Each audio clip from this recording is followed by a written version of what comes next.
And welcome to Spectrum TV News at 2. I am Francis Oyima Edet, coming to you live from Iyo, the capital city of Akwa Ibom State. Let's take a look at the headlines.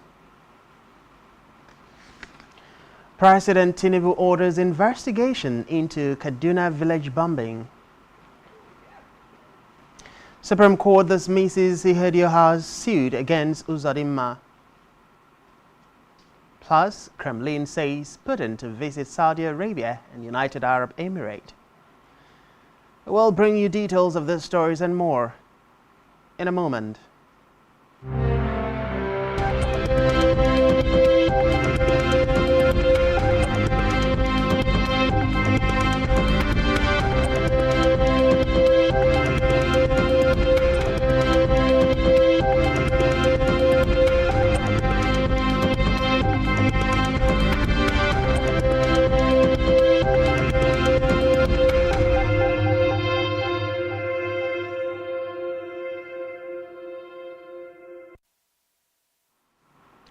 Many thanks for joining us. We begin the news this afternoon with Nigeria's leader, President Bola Tinubu, who has directed an immediate investigation into the accidental bombing of Tudunbiri in Igabi local government area of Kaduna State by the Nigerian Army, which led to the death of many villagers.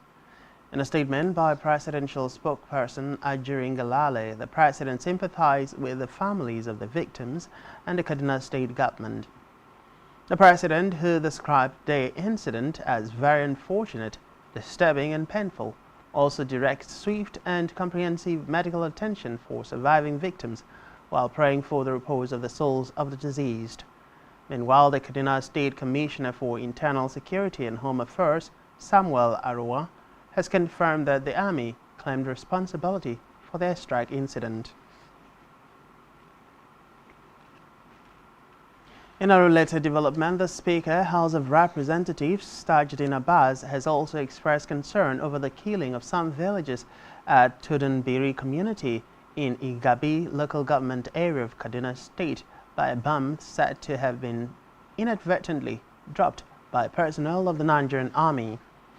In a statement by Special Advisor on Media and Publicity, Musa Abdullahi Krishi, the Speaker expressed worry that innocent people who were going about their lawful activities got killed in such circumstances and called for a thorough investigation by the Nigerian Army to ascertain what led to such a costly mistake. According to him, the Nigerian Army should leave no stone unturned to unravel what happened with a view to forestalling a repeat of such an unfortunate incident.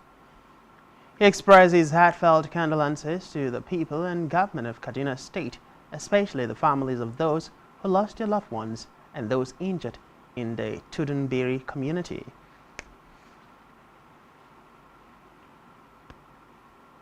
And while the National Emergency Management Agency, NEMA, has said that 85 people were killed in an airstrike by the Nigerian Army in Igabi local government area of Kaduna State, the Northwest Zonal spokesman of NEMA, Halima Suleiman, told newsmen that 66 other victims were also injured in the bombing accident.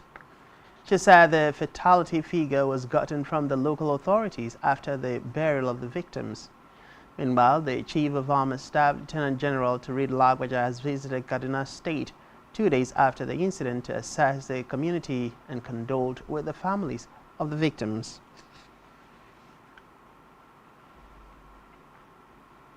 On judicial matters, the Supreme Court has dismissed an application by Emeka Ihedioha of the People's Democratic Party (PDP) and Imo State seeking to be issued a certificate of return as rightful governor of Imo State, stating that Governor Hope Uzodinma wasn't qualified to run in the first place.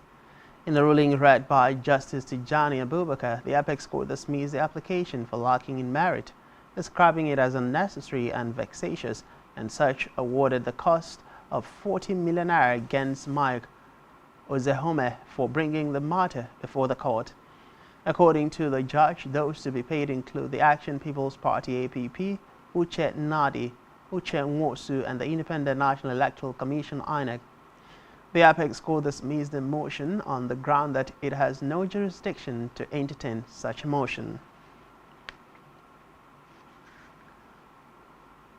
Meanwhile, the Federal High Court in Abuja has ordered the Independent National Electoral Commission (INEC) to fish out its officials involved in the registration of underage persons during the continuous voters registration exercise across the country.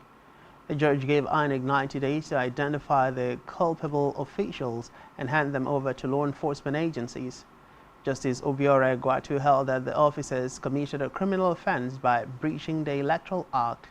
He made the pronouncement in a suit filed by Mike Agbon against INEC. In the judgment, the judge said a former spokesman for INEC, Festus Okoye, had admitted to the infractions in Exhibits B1 and B2. Away from that, the Nigeria Police Force has announced plans to begin a Go Green initiative in 2024 as a solution to aid Nigeria's transition to a low-carbon economy. The Inspector General of Police IGP Kayode Egbetokun said this in Dubai at a side event in the ongoing COP28 Climate Change Summit. He explained that the Go Green initiative was the Nigeria Police's carbon emissions reduction program. According to him, the Sustainable Development Project would also improve the effectiveness and capacity of the police to fight crime and preserve peace and order in the country. Egbetokun also stated that the project would contribute to Nigeria's worldwide commitment to minimizing the effect of climate change. Climate goals.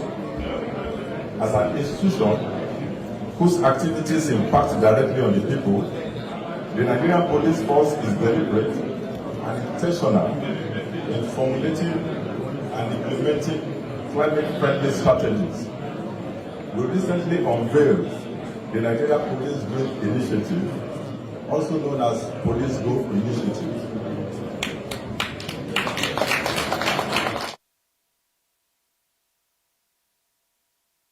Separate development, the chairman of the Economic and Financial Crimes Commission, EFCC, Ola Olukoyede, has revealed that the anti-graft agency is creating a centralized system to monitor and track seized landed properties undergoing investigation over alleged money laundering across the country. He revealed that it was not good that the United States of America made about $3 billion from the FBI Halliburton probe, while Nigeria made nothing from the same probe that was kick-started by the EFCC. Olukoyede made this known during an interactive session between the EFCC and civil society organizations held at the Commission's national headquarters, Jabi, Abuja. According to him, about 80% of the agency's ongoing major investigations came from petitions from civil society groups.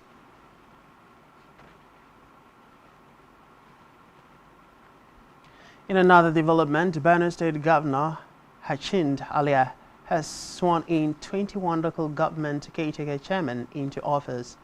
A swearing-in ceremony took place in Makadi, the Benue State capital. Governor Alia, while addressing the newly sworn-in caretaker chairman, said with their appointment, his administration has demonstrated determination to re-inject vibrancy in the administration of the local government system. He added that local government, being among the three tiers of government, is critical to the operation of his administration as it plays a major role in the provision of social services to the people.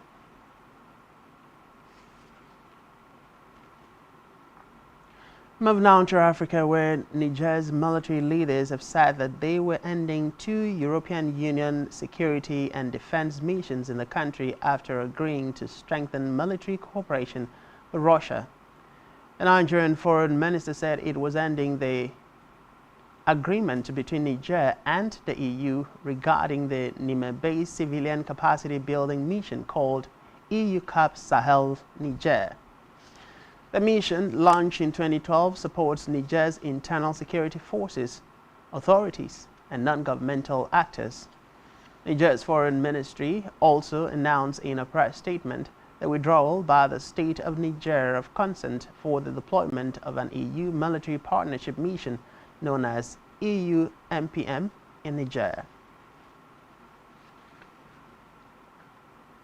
Still in Africa, death toll from flooding and landslides in northern Tanzania has reportedly risen to 63. Reports say homes, infrastructure, and farmland have also been damaged. Tanzania's government said 400 rescue workers have been sent to the northern Hanang district.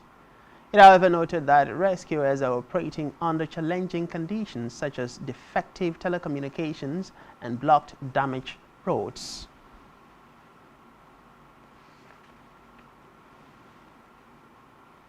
On a foreign scene, Kremlin has announced that President Vladimir Putin will visit Saudi Arabia and the United Arab Emirates on Wednesday as Moscow courts allies abroad despite being isolated over the Ukraine conflict.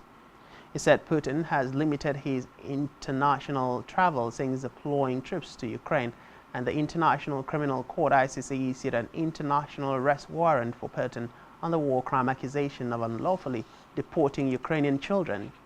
The Kremlin spokesman Dmitry Peskov told reporters that the Russian leader would discuss bilateral relations, the conflict between Israel and Hamas, and international politics. Still on the foreign scene, Indonesia's local rescue officials Abdul Malik has said that the total number of hikers found dead after a volcano eruption in the country has risen to 13. Malik noted that 10 hikers were still missing while 52 have been evacuated. He added that the rescue mission is being hampered by further volcanic activity and bad weather.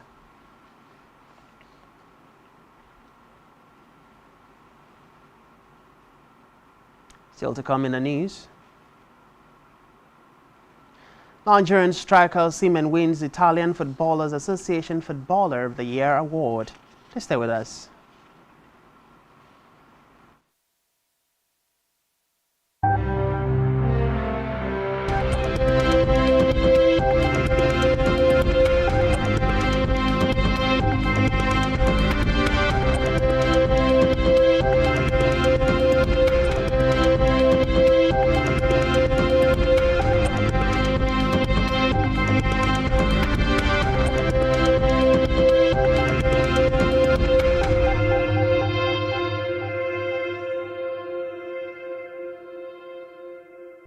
Nigerian police, which is the only one allowed by grossly abused. Our governors have to share police powers with the president as stipulated by the constitution. We do not have a federal government police force. We have the Nigerian police force, which shall be administered, organized, and supervised by the Nigerian police.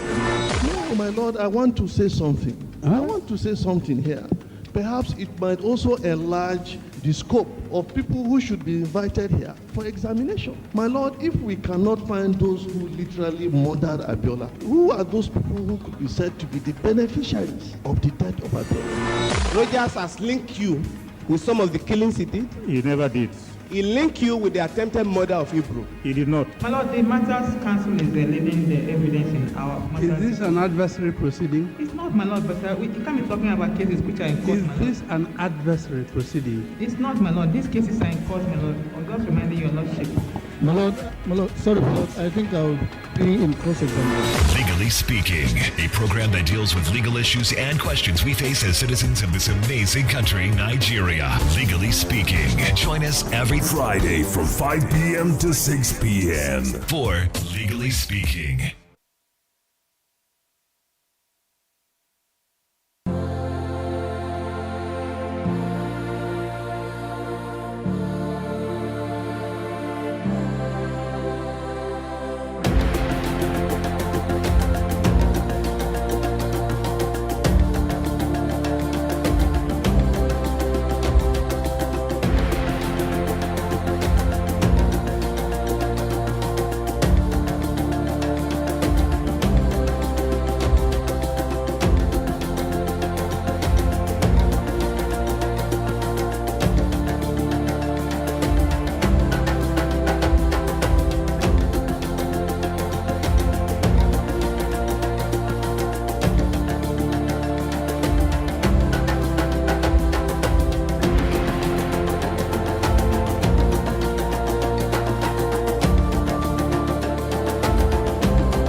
Many thanks for staying with us, and now to the concluding part of our news stories.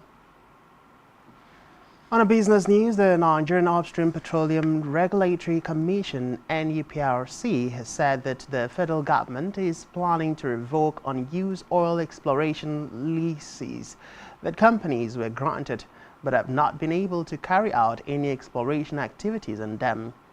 A Chief Executive Officer NUPRC, Benga Kumalafe, told newsmen that only companies with viable technical and financial backup would get to keep their leases. Kumalafe noted that the Commission would initiate reviews of the leases, and awards of new leases would be subject to specific terms and conditions. Still in business, data from the National Bureau of Statistics (NBS) has revealed that Nigeria's foreign trade in the third quarter of 2023 rose by 53.16% year-on-year to 18.80 trillion naira. This is as crude oil revenues surged by 83.23% to 8.54 trillion naira in the quarter under review. In the third quarter of 2022, total crude oil sales amounted to 4.66 trillion naira. According to the statistics body, Spain, India, the Netherlands, Indonesia, and France recorded the highest exports from Nigeria, amounting to 45.98% of the total value of exports in the country. Meanwhile, the country imported most from China, Belgium, India, Malta, and the United States of America, which totaled 4.84 trillion naira, representing a share of 57.18% of total imports.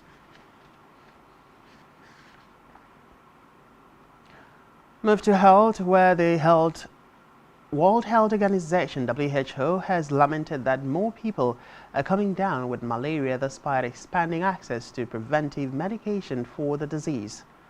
The Global Health Agency, in its 2023 World Malaria Report, revealed that 249 million new malaria cases were recorded in 2022, an increase of 2 million from 2021, and exceeding the pre-pandemic level of 233 million in 2016. The report, which delved into the link between climate change and malaria, highlighted the behavioral changes and increased survival rates of the Anopheles mosquito through rising temperature, humidity, and rainfall.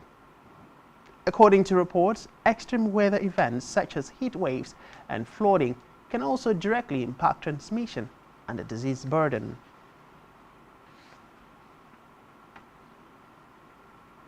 Still in health, radiologists in Nigeria have been advised to guard against leakages of patients' information to prevent litigation. Coordinating Minister of Health and Social Welfare Professor Mohammed Pate, while speaking in Abuja at the 6th Annual General Meeting and Scientific Conference of the Association of Radiologists in Nigeria, ARIN, and 60th Annual General Meeting of the Association of Radiologists in West Africa, emphasized that challenges impending data security must be addressed.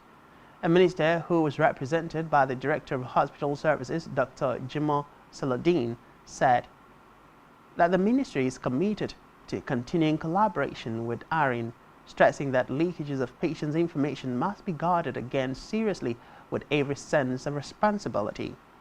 On his part, the national president of ARIN, Professor Sule Saidu, called on the federal government and other stakeholders to increase commitment to the improvement of service delivery, training, and research in healthcare to ensure global best practices. He stressed that the government's commitment to improving the health sector would help to curtail medical tourism abroad and brain drain.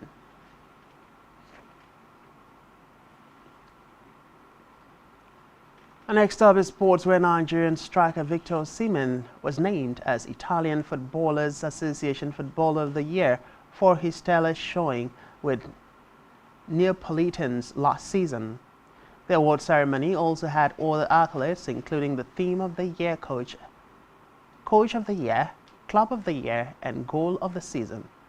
Reports say that Osimhen's 26 goals were instrumental in helping the Partenope win their first coat in 33 years. This feat has also seen the Nigerian nominated for many awards, including the FIFA Best and Ballon d'Or.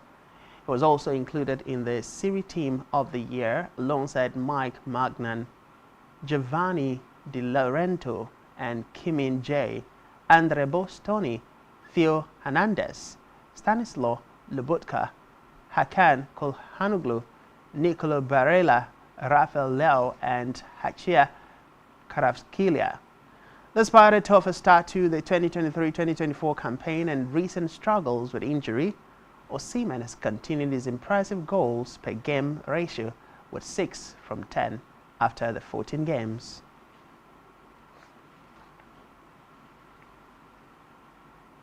Still in sports, the Premier League has agreed a new record £6.7 billion domestic television deal for Sky and TNT to show up to 270 live games a season. A deal includes the BBC continuing to show highlights and matches of the day. The top flight said the deal, which covers the 4 years from the 2025-2026 season, is the largest sports media rights deal ever concluded in the UK.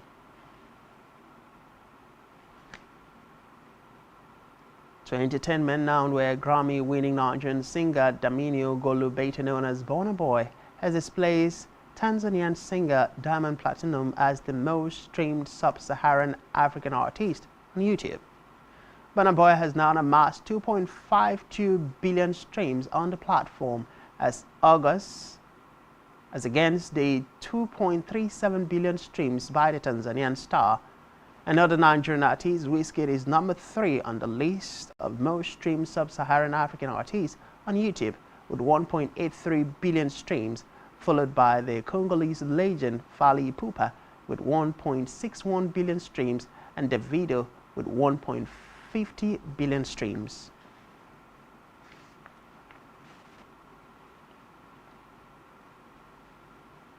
In the meantime, Jimo Sounds, the acclaimed music producer and recording artist associated with the Odumodu Blacks' collective Anti-World Gangsters, has announced the release of his latest single, Reminiscing. A track featuring the collaborative prose of Suze, Mag, and significant milestone in Jimo Sounds' evolving artistry and showcases his sonic chemistry with fellow artists.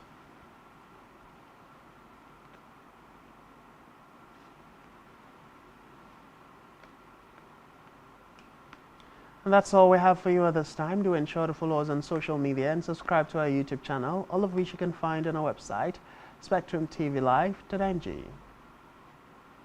You've been watching Spectrum TV News at 2. I am Francis Oyima Edet. Many thanks for being there and do enjoy the rest of your day.